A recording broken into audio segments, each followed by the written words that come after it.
10장입니다. 누가복음 10장 25절에서 37절까지 말씀인데 한 절씩 교독하도록 하겠습니다. 어떤 율법 교사가 일어나 예수를 시험하여 이르되 선생님, 내가 무엇을 하여야 영생을 얻으리이까?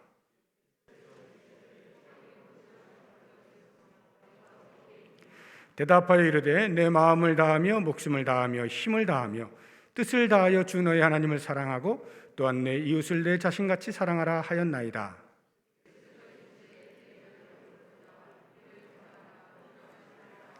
그 사람이 자기를 옳게 보이려고 예수께 여짜오되 그러면 내 이웃이 누구니이까?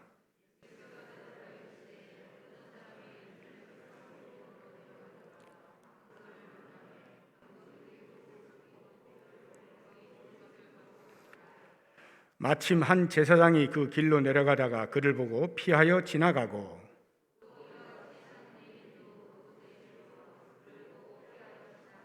어떤 사마리아 사람은 여행하는 중 거기 이르러 그를 보고 불쌍히 여겨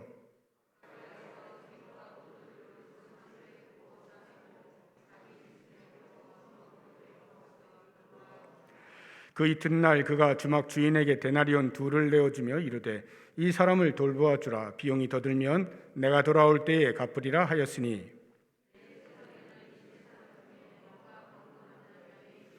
함께 읽겠습니다.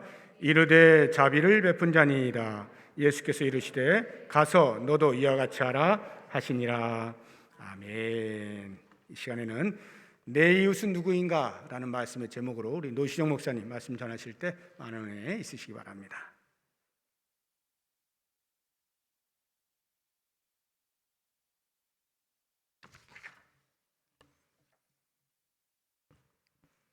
벌써 12월의 첫 주가 시작되었습니다. 이때쯤 되면 항상 드는 생각이 왜 이렇게 시간이 빨리 가는지, 2022년을 시작한 지 얼마 되지도 않은 것 같은데 벌써 이제 2달밖에 남지 않았습니다. 시간이 정말 총알같이 지나가고 있는 것 같습니다.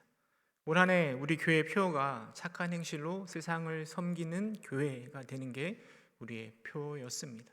여러분들 올 한 해 착한 행실로 세상을 또 교회를 또 우리 가정을 잘 섬기고 계시죠?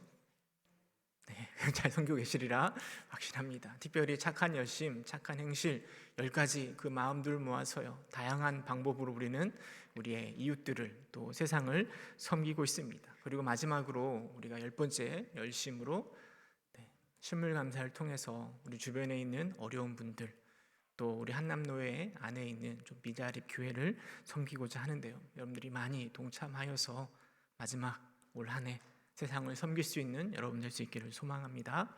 오늘 설교의 제목이 내 이웃은 누구입니까? 라는 제목인데요. 오늘은 우리 이웃이 누구인지를 함께 생각하면서 은혜를 나누어 보고자 합니다. 사실 우리가 누군가를 섬기려 할 때, 봉사한다고 할 때요, 우리는 어디에 초점을 맞추는가 하면 우리가 어떤 것을 통해서 도울 수 있을까?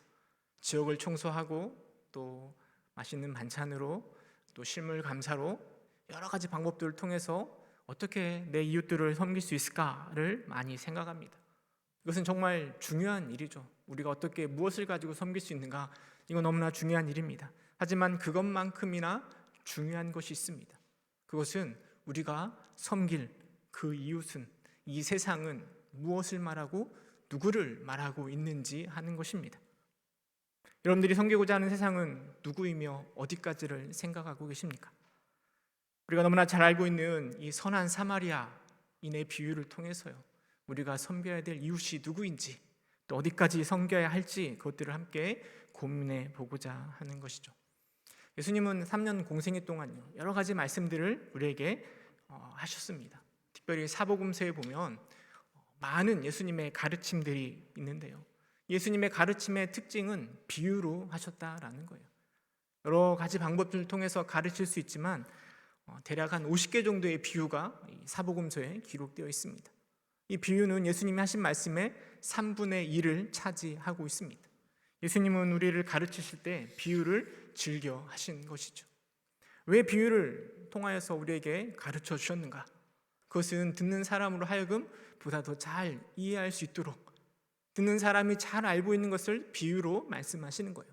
또 때로는 듣는 사람들로 하여금 감추기 위해서, 들을 귀 있는 자가 듣게 하시려고 어떤 때는 비유를 통하여서 그 말씀들을 숨기려고 이렇게 사용하시기도 하셨습니다.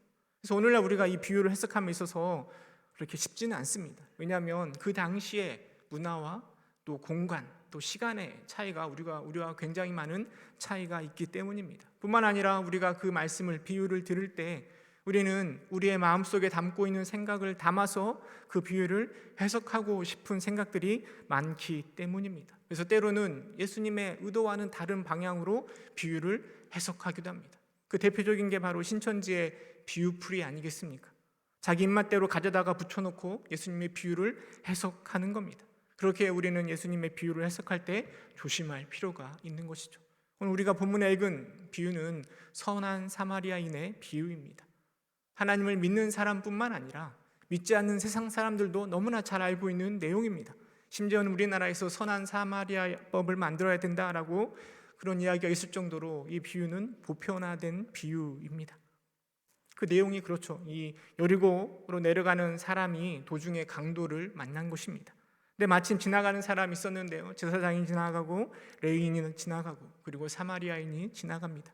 근데 앞에 두 사람은 바쁘다는 핑계로 피해 가버리고요, 마지막 사마리아인이 그 강도 만난 사람을 힘을 다해 도와주고 있습니다.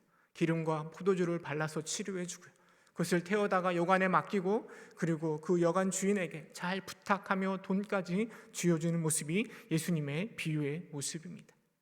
예전에 우리 과거의 믿음의 선배들은요, 이 본문을, 선한 사마리아인의 비유를 해석할 때 때로는 알레고리적으로, 영적으로 해석하기도 했습니다. 그래서 예수님의 의도와는 상관없이 새로운 의미를 부여해서 이것들을 해석하기도 하였습니다. 그래서 어떤 신학자는 이 선한 사마리아인을 비유를 이렇게 해석하기도 했습니다. 한 표로 한번 보여주시겠습니까? 다 보이시나 모르겠습니다. 여리고로 내려가는 사람은 아담과 모든 인류를 가리킨다. 강도들은 우리에게 빼앗고 상처 입힌 마귀들이다. 제사장은 구약의 제사장들이고 그리고 선한 사마리아인은 주 예수 그리스도이다. 이런 식으로 이렇게 비유를 해석합니다. 그러면 비유의 내용을 따라서 해석하면 이렇게 되는 거죠. 하나님을 믿는 우리들이 천국을 향해 가는 거죠. 그런데 그때 마침 강도들이, 마귀들이 와서 우리를 괴롭히고 우리를 힘들게 하고 우리를 죽기까지 괴롭힙니다. 그때 지나가던 사람, 제사장, 구약의 제사장들은 그냥 지나가 버리지만 선한 사마리아인, 우리의 구주 되신 예수 그리스도께서 우리를 돕는 거죠. 기름과 포도주를 발라서 치유하셨는데 그것은 바로 말씀과 복음이다라고 해석할 수 있습니다. 그리고 그 다친 우리를 여관에 맡겼잖아요. 그 여관은 바로 교회를 의미한다는 거예요. 그리고 여관의 주인이 바로 오늘 목회자를 이야기한다, 이렇게 해석할 수도 있습니다. 물론 이 해석이 성경적으로 틀린 것은 아닙니다. 우리는 믿음 안에서 이런 해석을 이해할 수 있죠. 하지만 이게 과연 하나님께서, 예수님께서 율법사에게 비유를 말씀하셨는데 정말 의도하고, 이런 말씀을 의도하고 이 비유를 말씀하셨는가는 우리가 좀 생각해 볼 필요가 있는 것 같습니다. 예수님께서 이 비유를 통해서 우리에게 말씀하시고자 하신 건 그냥 단순히 예수 그리스도가 인류의 구원자로 오셔서 우리를 돌봐주실 것이다, 이것을 비유로 말씀하시지는 않았을 것 같습니다. 이것을 보다 더 분명하게 해석하려면 그 배경, 어떤 상황 속에서 예수님이 이 말씀을 하셨는가를 좀 살펴볼 필요가 있는데요, 우리 10장 25절에 보면 이렇게 기록하고 있습니다. 한 어떤 율법사가 일어나서 예수님을 시험하려고 물어보는 거죠. 내가 무엇을 하여야 영생을 얻을 수 있겠습니까? 예수님을 시험해 보려고 영생을 어떻게 얻을 수 있는지를 질문하고 있습니다. 여러분, 율법사라고 하면은요, 율법에 능통한 자입니다. 율법을 연구하는 전문가라 할 수 있습니다. 그는 율법에 대해서 너무나 잘 알고 있습니다. 그런 율법사가 예수님에게 어떻게 영생을 얻을 수 있습니까? 라고 질문하고 있습니다. 이것은 몰라서 하는 게 아니죠. 예수님의 지식이 얼마나, 율법을 얼마나 잘 알고 있는가를 한번 시험해 보려고 이 질문을 던지고 있습니다. 어떻게 해야 영생을 얻을 수 있습니까?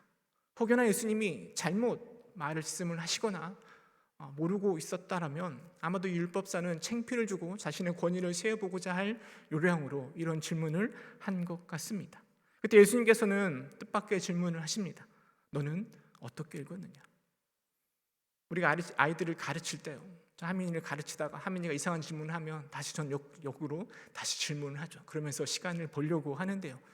예수님이 이 질문에 대해서 시간을 보려고 너는 어떻게 읽었느냐라고 물어보신 것은 아닌 것 같습니다. 아마도 이 율법사의 의도를 잘 알고 계셔서 더 깊은 가르침을 주시려고 이렇게 물어보신 것 같습니다. 예수님의 질문에 대해서 율법사는 크게 두 가지를 이야기합니다. 첫 번째는 하나님을 사랑하는 거죠. 마음을 다하고 뜻을 다하고 힘을 다하여 하나님을 사랑하는 것. 두 번째는 이웃을 사랑하는 것. 내 몸처럼 내가 나를 사랑하는 것처럼 이웃을 사랑할 때 영생을 얻을 수 있을 것이다 라고 대답하고 있습니다. 너무나 훌륭한 대답이라고 할 수 있습니다. 그런데 예수님은 그 율법사의 약점을 너무나 잘 알고 있었습니다. 그래서 바로 지적하시는데요. 10장 28절 우리 함께 읽어보도록 하겠습니다. 누가복음 10장 28절 시작.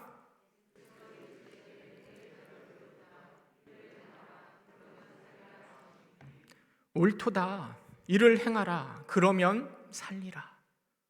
율법사의 약점이 바로 드러난 것입니다. 아는 것이 중요한 것이 아니라 행하라. 율법사야, 너는 정말 잘 알고 있구나. 그런데 아는 것이 너에게 영생을 가져다 주는 것이 아니라 그것을 행하는 것이 너에게 영생을 가져다 줄 것이다. 제발 입만 나불나불 대지 말고 말씀대로 살아라. 말씀을 실천하라 라고 예수님이 직접 말씀하시진 않았지만요. 마음에 찔림이 있는 율법사는 예수님의 이 이야기를 들었을 때 얼굴이 벌개지지 않았을까 하는 생각을 해보게 됩니다. 혹시 우리들도요, 그러고 있는지 우리의 모습을 생각해 봐야 됩니다. 머리는 알고 있지만, 지식으로는 가득 차 있지만 행합이 없는, 머리만 커져버린 우리 기독교인이 돼버린 건 아닌지 우리의 모습을 점검해야 될 것 같습니다. 율법사는요, 대답을 잘 했음에도 불구하고 분존도 못 찾은 것 같아요. 그래서 다시 예수님께 질문합니다. 성경은 그 사람이 자신을 옳게 보이려고 질문을 한다라고 기록하고 있습니다. 그 질문이 무엇인가 하면, 그러면 누가 이웃입니까? 이웃을 사랑해야 한다라고 얘기를 들었는데, 그렇다면 우리가 사랑해야 될 이웃은 누구입니까? 라고 예수님에게 질문하고 있습니다. 여러분, 예수님께 질문하고 있는 이 율법사의 의도가 무엇일까요? 왜 뜬금없이 이웃이 누구인지를 물어보는 것일까요? 우리는 이 율법사의 질문을 보다 더 잘 파악하기 위해서는요, 당시에 이웃의 개념이 무엇인지를 좀 생각해 볼 필요가 있습니다. 여러분들에게 있어서 이웃은 누구입니까? 내 옆집에 사는 사람? 아니면 나와 같은 학교? 나와 같은 직장? 아니면 같은 교회에 다니는 사람이 우리의 이웃입니까? 아니면 나랑 마음이 맞는, 나랑 친분이 있는 사람이 우리의 이웃입니까? 당시에 이스라엘 백성들은요, 선민의식에 가득 차 있었습니다. 선택받은 백성이다라는 생각이 그들의 마음속에 가득 차 있었습니다. 그래서 그런 선민의식 가운데요, 그들이 가지고 있었던 이웃에 대한 범위는 함께 천국에 들어갈, 하나님 나라에 들어갈 자라고 생각하고 있었습니다. 그리고 그런 사람들과 함께, 그런 이웃들과 함께 식사하고 함께 이야기하고 생활에 나아갔습니다. 하지만 그 외의 사람들, 나와 함께 천국에 들어가지 못할 자들에게는 아주 철저했습니다. 만지는 것만으로도 우리는 부정해진다라고 생각했습니다. 심지어는 말 거는 것조차 꺼려하였습니다. 그래서 그들의 생각에는요, 내 이웃은 혈통, 아브라함의 혈통 가운데 같은 신앙을 품고 있는 사람으로 제한되어 있습니다. 그리고 같은 혈통, 같은 믿음 안에 있더라도요, 경건하고 거룩한 사람들로 한정하여 생각하였습니다. 그래서 세리, 창녀, 이런 사람들, 죄인들은 우리의 이웃에서 배제되는 것이죠. 뿐만 아니라 이방인들도 마찬가지입니다. 심지어는 사마리아인조차 우리의 이웃이 될 수 없다라고 생각하였습니다. 사마리아인은 같은 혈통입니다. 그런데 아수르가 침공하였을 때 이주 정책을 폈습니다. 이방 사람들을 사마리아 지역에 이주시켜서 강제로 함께 혼합하여 살아가도록 했습니다. 혈통이 합쳐지고 그리고 이방 신들이 들어왔을 때 유대인들은 사마리아인들을 이웃에서 떼어내서 그들과 함께 이야기하는 것조차 싫어하는 모습으로 남아 있었습니다. 여러분, 그렇다면 이스라엘 백성들에게 있어서 가장 이웃이 될 만한 사람, 이웃이 되고 싶은 사람은 누구일까요? 당연히 말씀에 능통한 사람, 거룩한 사람, 영적 지도자들을 생각해 볼 수 있습니다. 그 중에 한 사람이 바로 율법사였을 것입니다. 율법에 있어 너무나 잘 알고 있고 거룩하게 살아가려고 하는 그는 이스라엘 백성들에게 있어서 너무나 이웃이 되고 싶은 사람이었을 것입니다. 그가 진실함으로 행했는지 어쩐지는 잘 모르겠지만 율법사는 완벽한 이웃의 조건을 가지고 있습니다.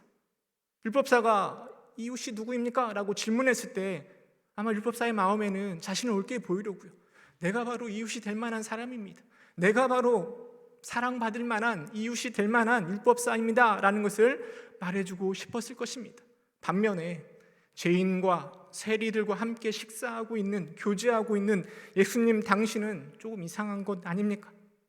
예수님을 깎아내리고 자신을 옳게 하려고 지금 우리의 이웃은 누구입니까? 라고 물어보고 있는 것이죠.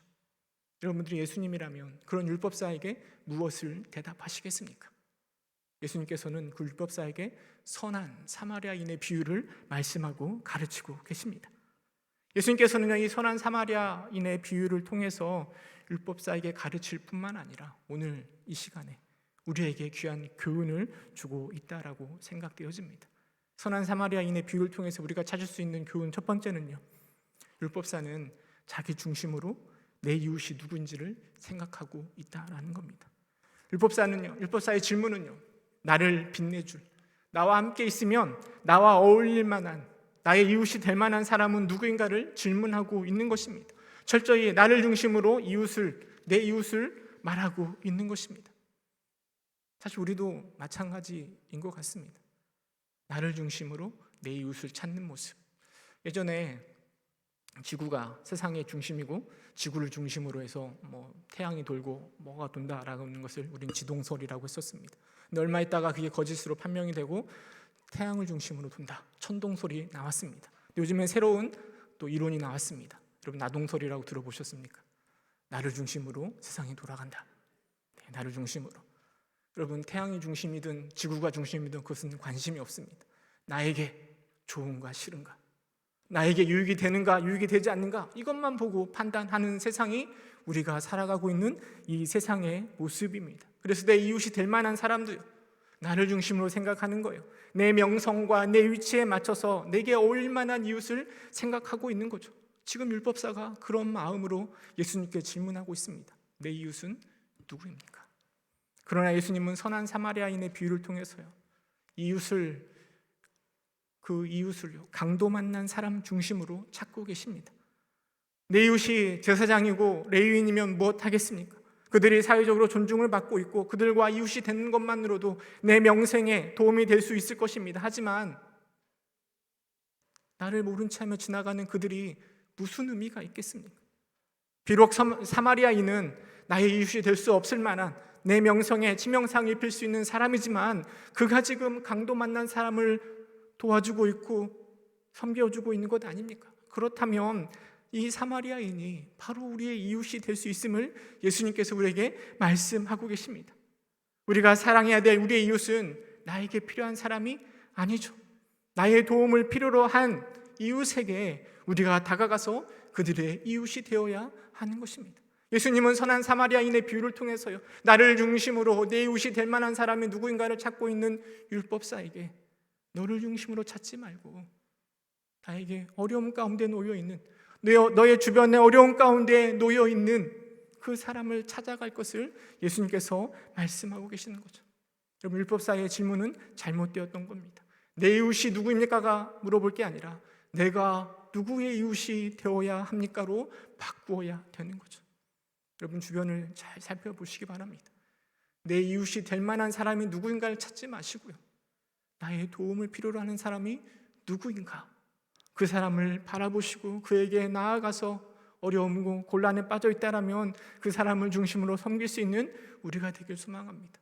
서로의 어려움과 또 아픔에 민감하게 반응하여 서로를 도와줄 수 있는 우리 부평 동부교회가 될 수 있기를 간절히 소망합니다. 두 번째로 우리가 생각해 볼 수 있는 교훈은요, 비유를 통해서 예수님은 우리에게 이웃을 대하는 태도가 어떠해야 함을 우리에게 말씀하고 계십니다. 율법사는요, 자꾸 이웃의 경계를 그으려고 했습니다. 내 이웃은 누구인가? 이 질문을 통해서요, 내 이웃이 될 만한 사람과 내 이웃이 아닌 사람들을 구분하려 하고 있습니다.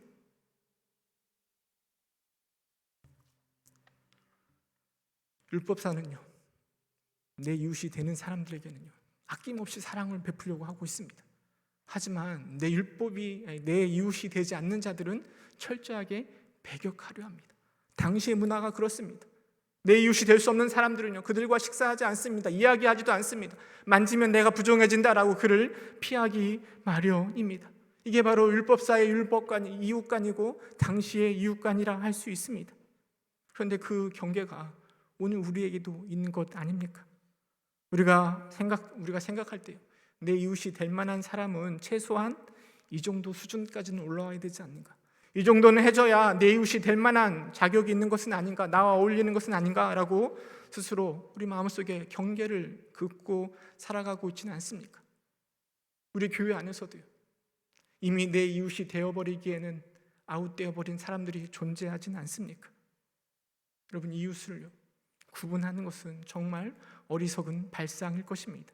예수님은 누가 너의 이웃이고 누구는 너의 이웃이 될 수 없다라고 결코 말씀하시지 않습니다. 오히려 선한 사마리아인의 비유를 통해서요, 이웃을 대하는 태도가 어떠해야 하는가를 언급하고 계십니다.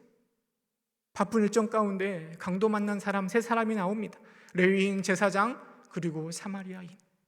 모두 바쁜 일정 가운데 있습니다. 그러나 3명 중에 부각되는 사람은 사마리아인입니다. 그의 태도가 바로 우리가 이웃을 대하는 태도가 되어야 함을 예수님은 비유를 통해서 말씀하고 계십니다.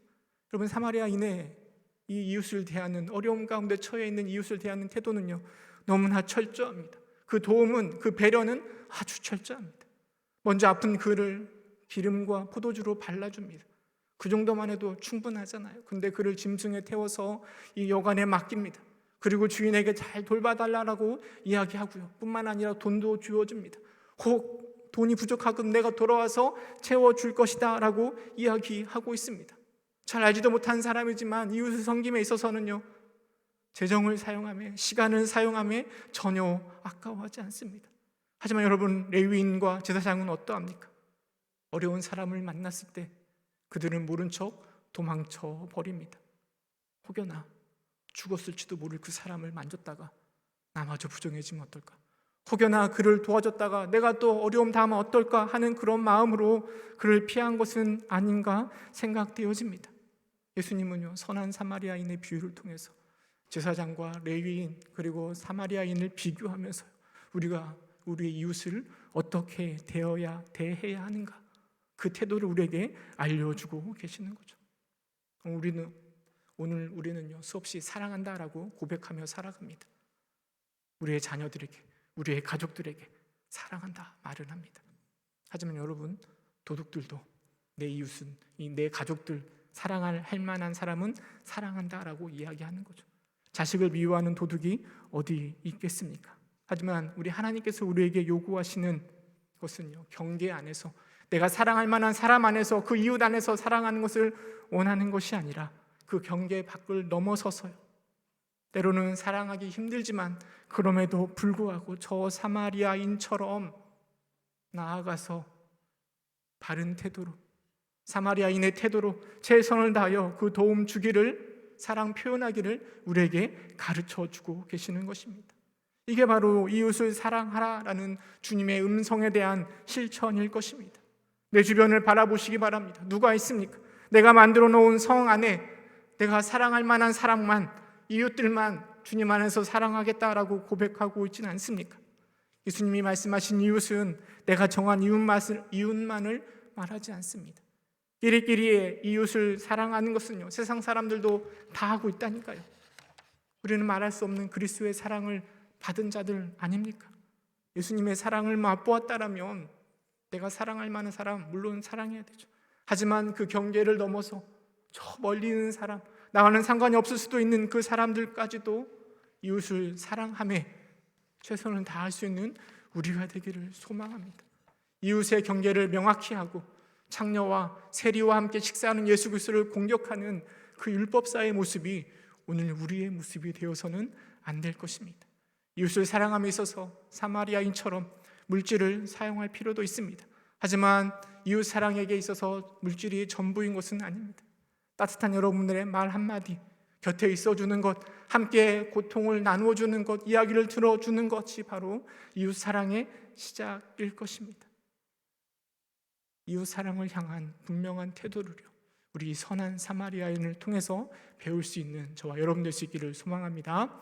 세 번째로 이 비유를 통해서 배울 수 있는 교훈은요, 예수님의 비유 가운데 담겨져 있는 풍자를 우리는 생각해 볼 수 있습니다. 당시에 이스라엘 백성들 가운데요, 가장 이웃이 되어야 할 사람은 다른 사람이 아니라 바로 제사장과 레위인입니다.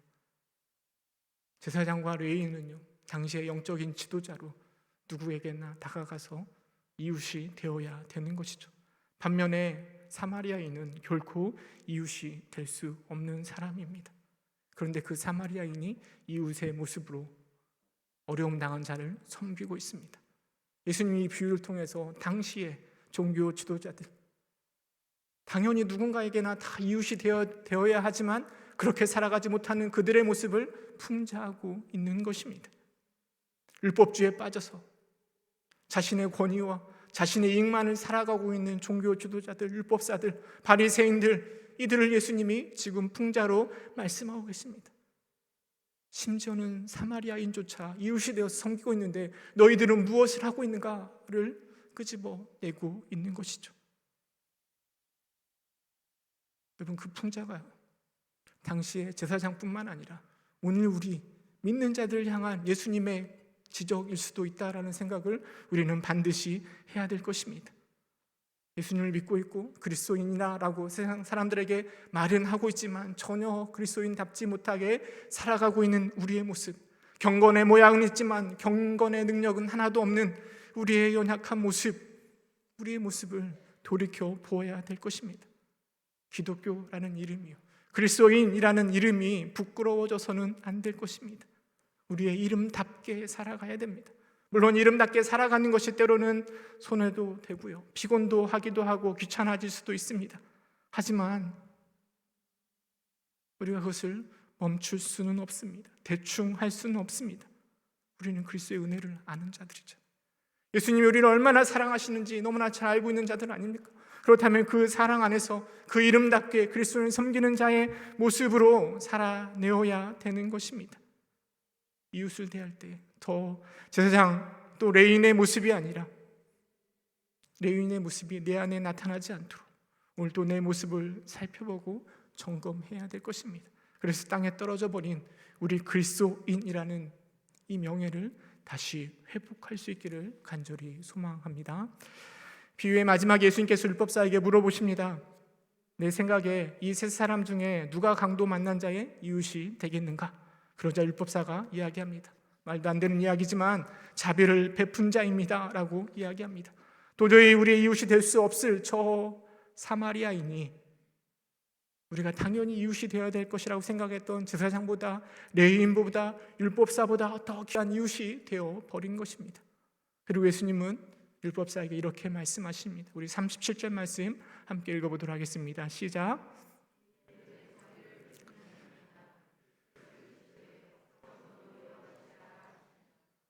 가서 너도 이와 같이 하라. 우리들 중에요, 이웃을 사랑하고 하나님을 사랑해야 된다라는 이야기를 모르는 사람은 아무도 없습니다. 나를 중심으로 해서 내 이웃을 찾는 게 아니라 어려움 당한 이웃을 중심으로 그들을 섬겨야 되고요, 경계의 태도보다는 섬김의 태도로 다가가야 되고요, 머리보다는 삶의 신천으로 이웃 사랑해야 한다라는 것을 우리는 다 알고 있잖아요. 그런데 예수님께서는 다시 말씀하시는 거예요. 가서 너도 이와 같이 하라. 아는 것으로 끝내지 말고 가서 실천하라라고 이야기하고 있습니다. 오늘 설교도 그것을 여러분들에게 말씀드리고 있는 거잖아요. 그런데 그냥 율법사처럼 가만히 듣기만 하고 내 지식만 쌓는다라면 이게 무슨 의미가, 무슨 은혜가 우리에게 있겠습니까? 오늘 예수님 우리에게 다시 말씀하십니다. 가서 너도 이와 같이 하라. 우리 주위를 살펴보고 나의 도움이 필요한 이웃이 누구인지를 고민해보고 그들을 어떻게 사랑할까 생각해보고 그 생각대로 실천함으로 주님의 귀한 이웃들, 세상의 귀한 이웃들 여러분 될 수 있기를 주님의 이름으로 축원합니다. 아멘. 함께 기도하겠습니다. 참 사랑이 많으신 하나님,